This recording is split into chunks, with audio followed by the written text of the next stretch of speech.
Namaku Rina. Selama 8 tahun, rumah tanggaku bersama Mas Bram adalah definisi dari kata cukup.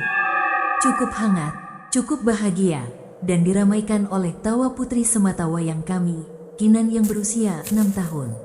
Mas Bram bukan pria sempurna, tapi dia ayah yang baik dan suami yang perhatian.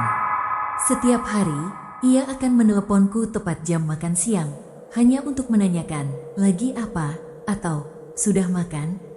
Rutinitas sederhana yang menjadi sauh dalam hidupku. Semua mulai berubah 3 bulan lalu. Mas Bram dipindah tugaskan ke divisi baru di kantornya. Proyek besar, katanya, tekanan tinggi. Awalnya, aku memakluminya. Jam pulangnya semakin malam, telepon di jam makan siang pun tiada. Saat di rumah, tubuhnya memang ada di sini, tapi jiwanya seperti melayang entah kemana. Mas, kamu kok kurusan? Tanyaku suatu malam, sambil memijat pundaknya yang terasa lebih kaku dari biasanya. Dia hanya bergumam, matanya tak lepas dari layar ponsel. Biasa, Rin, proyek lagi ngejar tayang. Tapi ini bukan sekadar sibuk, ada yang berbeda. Tatapan matanya yang dulu selalu hangat saat menatapku, kini terasa kosong. Dingin, kadang, di tengah malam, aku terbangun dan mendapatinya berdiri di dekat jendela, menatap kepekatan malam dengan sorot mata yang tak kukenali. Puncaknya adalah saat ulang tahun pernikahan kami yang ke-9. Aku sudah menyiapkan makan malam spesial, hidangan kesukaannya. Kinan bahkan menggambar kartu ucapan dengan spidol warna-warni. Kami menunggunya hingga larut. Jam 10 malam, ia baru pulang. Mas, selamat ulang tahun pernikahan ya. Sapaku sambil mencoba tersenyum, menyembunyikan kekecewaan. Dia menatapku dengan kening berkerut. Oh, iya, aku lupa. Jawabnya datar, lalu melewatiku begitu saja menuju kamar mandi. Tak ada pelukan, tak ada ciuman, hanya ada aroma aneh yang samar-samar menempel di kemejanya. Aroma bunga melati, tapi bercampur dengan sesuatu yang amis, seperti bau tanah basah. Malam itu, untuk pertama kalinya dalam 9 tahun, aku tidur memunggunginya, dan aku merasa ranjang kami. Keanehan Mas Bram semakin menjadi-jadi. Dia mulai membenci hal-hal yang dulu ia sukai. Dulu, ia paling suka jika aku memasak rendang. Sekarang, ia akan mendorong piringnya dan berkata, baunya bikin mual. Dia yang dulu tak bisa tidur tanpa lantunan ayat suci dari ponselku, kini akan marah-marah jika mendengarnya. Matikan itu, berisik, bentaknya suatu malam. Yang paling aneh adalah aroma itu. Aroma yang pertama kali kucium di hari ulang tahun pernikahan kami. Awalnya samar, kini semakin kuat menempel di tubuh dan pakaiannya. Bukan lagi melati, tapi lebih mirip wangi bunga Kamboja. Namun bukan Kamboja segar yang wangi di pekuburan, melainkan Kamboja yang sudah layu dan mulai membusuk. Manis, tapi memuakkan. Aku mencoba bertanya, Mas, kamu pakai parfum baru? Kok baunya aneh? Jangan mengada-ada, Rin, jawabnya ketus, seolah aku menuduhnya. Aku mulai curiga ada wanita lain. Pelakor, kata itu berdesing di telingaku. Dengan hati hancur, aku memberanikan diri memeriksa ponselnya saat ia tertidur lelap, sesuatu yang tak pernah kulakukan sebelumnya. Tak ada pesan mesra, tak ada panggilan mencurigakan. Semuanya bersih, terlalu bersih. Namun, di dalam tas kerjanya, terselip di antara dokumen-dokumen proyek, aku menemukan sesuatu yang membuat darahku berdesir.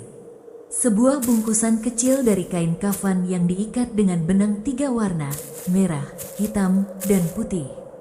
Ukurannya tak lebih besar dari ibu jari.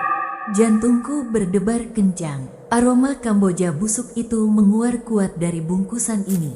Tanganku gemetar hebat. Dengan napas tertahan, aku mencoba membuka ikatan benang itu. Sulit sekali, seolah simpulnya hidup dan mengencang dengan sendirinya. Di saat bersamaan, dari kamar, aku mendengar Mas Bram mengigau. Suaranya berat dan serak, bukan seperti suaranya sama sekali. Jangan diambil, Maya, punyaku. Maya, jadi itu namanya. Tiba-tiba, dengan bantuan senter dari ponsel, aku berhasil membuka ikatan bungkusan itu. Isinya membuat perutku mual. Segumpal tanah yang warnanya hitam pekat. Beberapa helai rambut yang kutahu persis adalah rambutku dan rambut Mas Bram, sebuah jarum berkarat, dan kelopak bunga Kamboja yang sudah kering dan menghitam. Tanah kuburan, aku yakin seyakin-yakinnya. Aku segera membuang semua itu ke kloset dan menyiramnya berkali-kali. Tapi aroma busuk itu tak hilang, seolah sudah meresap ke dalam dinding rumah kami. Malam itu aku tidak bisa tidur. Sosok Maya dan bungkusan mengerikan itu terus berputar di kepalaku. Ini bukan sekadar perselingkuhan biasa. Ini sihir, pelet. Keesokan harinya, Mas Bram jatuh sakit. Tubuhnya demam tinggi, tapi kulitnya terasa dingin. Matanya cekung dan tatapannya kosong. Dia terus-menerus mengigaukan nama Maya. Dokter datang dan hanya memberinya obat penurun panas, tak menemukan penyakit yang spesifik. Kondisi putriku, Kinan, juga menurun. Ia sering menangis di tengah malam, menunjuk ke sudut kamarnya yang gelap sambil berteriak ketakutan. Ada nenek-nenek, ibu, matanya merah. Aku putus asa, logika tak lagi bisa menjelaskan semua ini. Teringat cerita almarhumah nenekku, aku memberanikan diri menghubungi nomor telepon seorang orang pintar yang disimpannya di buku diari tua. Namanya Pak Badrul. Dengan suara bergetar, aku menceritakan semuanya, perubahan sikap Mas Bram, aroma Kamboja busuk, bungkusan dari kain kafan, hingga igauan tentang Maya. Dari seberang telepon, Pak Badrul hanya diam mendengarkan. Setelah aku selesai, ia berdeham. Suaranya tenang namun berat. Yang menimpa suamimu bukan pelet biasa, Bu. Itu pelet kembang kematian. Tujuannya bukan hanya membuat cinta, tapi mengikat jiwa dan menguras abis saripati kehidupan korbannya. Bungkusan yang ibu temukan itu adalah medianya, ditanam dari tanah makam orang yang mati bunuh diri. Jantungku serasa berhenti berdetak. Wanita ini, apa yang harus saya lakukan, Pak? Tanyaku panik. Jangan panik, kepanikan adalah makanan mereka, jawab Pak Badrul dengan tenang.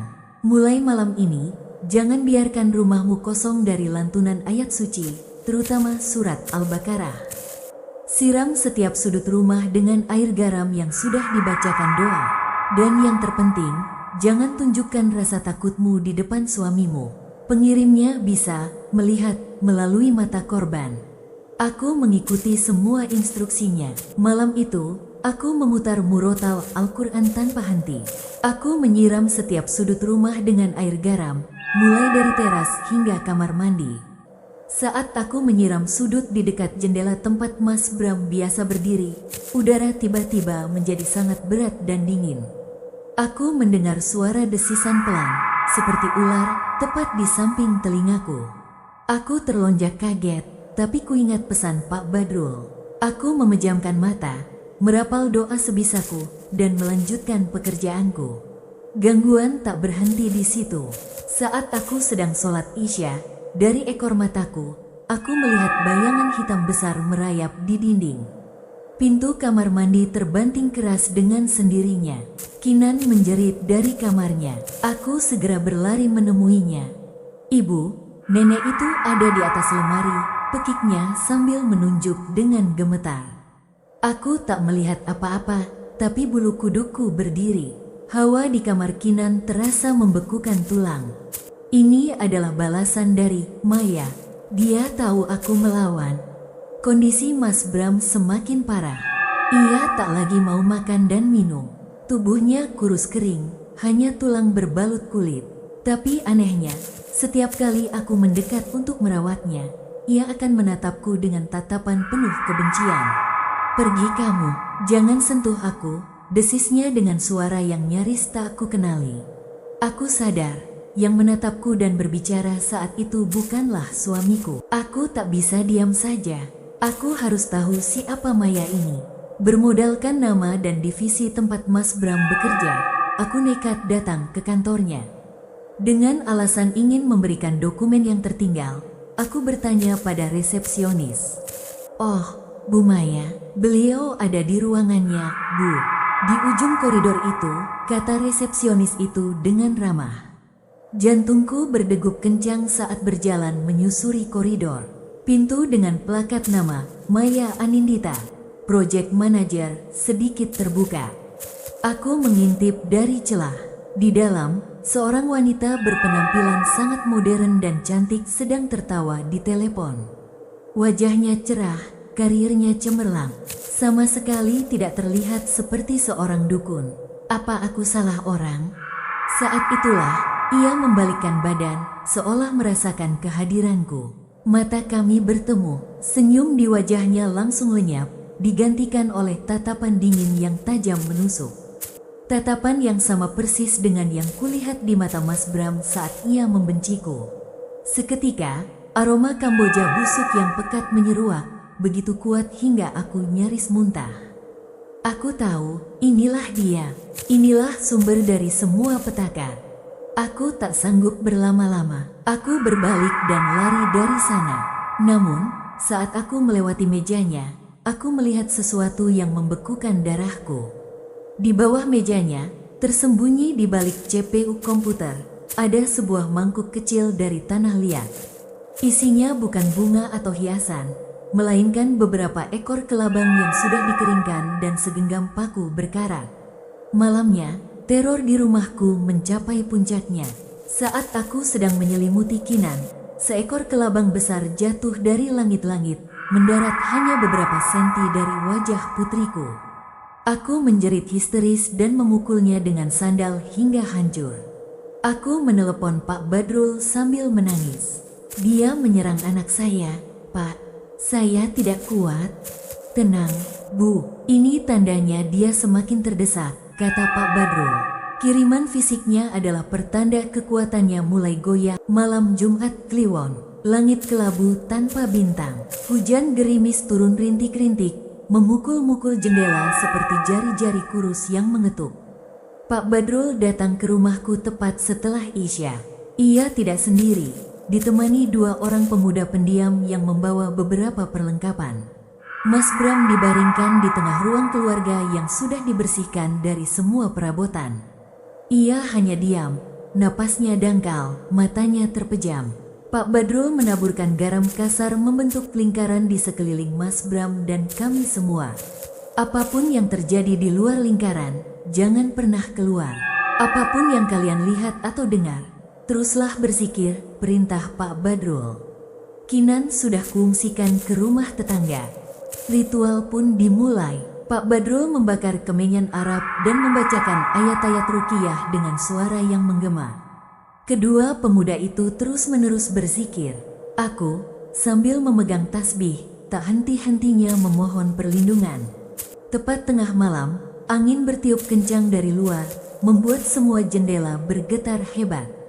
Lampu mulai berkedip-kedip, terdengar suara cakaran di pintu depan, diikuti suara tangisan wanita yang menyayat hati. Mas Bram, tolong aku, Mas, sakit. Itu suara Maya, atau lebih tepatnya, tiruan suaranya. Aku melirik ke arah Mas Bram. Tubuhnya mulai kejang-kejang, matanya terbuka, tapi yang kulihat hanya bagian putihnya. Dia melawan, bisik Pak Badrul tanpa menghentikan bacaannya. Jangan berhenti berzikir, Bu Rina. Tiba-tiba, dari sudut ruangan yang gelap, muncul sosok wanita berambut panjang acak-acakan. Wajahnya adalah wajah Maya, tapi pucat pasi seperti mayat. Matanya merah menyala penuh amarah, menatap lurus ke arahku. Ia tidak bisa masuk ke dalam lingkaran, tapi hawa dingin yang dipancarkannya terasa menusuk tulang. Kembalikan dia, jerit sosok itu. Suaranya bukan suara manusia, melainkan pekikan melengking yang membuat telinga berdengung. Gelas-gelas di dapur pecah berantakan. Sosok itu mulai membenturkan kepalanya ke dinding berulang kali. Suara bruk, bruk, bruk yang mengerikan itu seakan menghantam-hantam mentalku. Aku memejamkan mata sekuat tenaga, mulutku terus komat kamit. Di puncak kengerian itu, Mas Bram tiba-tiba menjerit panjang, lalu tubuhnya lunglai. Keheningan yang menyusul terasa lebih menakutkan daripada kebisingan tadi. Pak Badrul mengakhiri doanya dengan napas terengah-engah. Ia memeriksa denyut nadi Mas Bram. Alhamdulillah, sudah lepas, ujarnya lirih.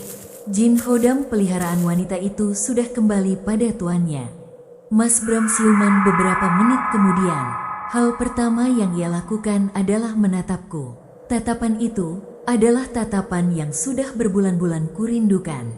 Tatapan hangat suamiku. Rin, kepala Mas pusing sekali, keluhnya.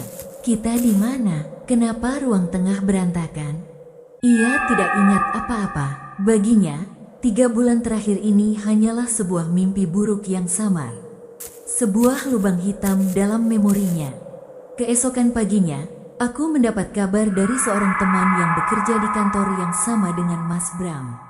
Maya Anindita ditemukan meninggal dunia di apartemennya. Menurut berita, ia terpeleset di kamar mandi dan kepalanya terbentur hebat. Waktu kematian diperkirakan sekitar tengah malam. Aku terduduk lemas. Bukan, itu bukan kecelakaan. Aku tahu persis apa yang terjadi. Sihir itu telah kembali pada tuannya, menuntut harga yang harus dibayar. Nyawa dibayar nyawa. Kehidupan kami perlahan kembali normal. Aroma Kamboja busuk itu lenyap dari rumah. Kinan tidak pernah lagi menangis ketakutan di malam hari. Mas Bram kembali menjadi suami dan ayah yang hangat. Namun, sesuatu telah berubah selamanya di dalam diriku. Terkadang, saat Mas Bram tertidur, aku akan menatap wajahnya lama sekali. Aku bersyukur ia telah kembali. Tapi di saat yang sama, bayangan mengerikan tentang malam-malam penuh teror itu melintas. Bayangan tentang betapa mudahnya kebahagiaan direnggut oleh kekuatan gelap yang lahir dari iri hati dan kebencian. Sihir itu mungkin sudah 1 tahun berlalu. Kami pindah rumah, mencoba meninggalkan semua kenangan buruk di belakang. Mas Bram mendapatkan pekerjaan baru, dan kami memulai lembaran baru di kota yang berbeda. Kami pikir, kami sudah aman. Suatu malam, saat aku terbangun untuk minum, aku melewati kamar Kinan yang pintunya sedikit terbuka. Putriku sedang tertidur pulas. Namun, di tengah keheningan malam, aku mendengar suara bisikan yang sangat pelan, seolah berasal dari bawah tempat tidurnya. Aku menahan napas, mendekatkan telingaku ke pintu. Bisikan itu terdengar lagi, lirih dan penuh dendam. Itu suara seorang wanita. Tunggu aku akan kembali mengambil apa yang menjadi milikku. Aku membeku, jantungku serasa jatuh ke perut. Aku tahu suara itu. Itu adalah suara yang sama dengan yang kudengar saat ritual malam itu. Suara Maya. Mungkin perang itu belum benar-benar berakhir.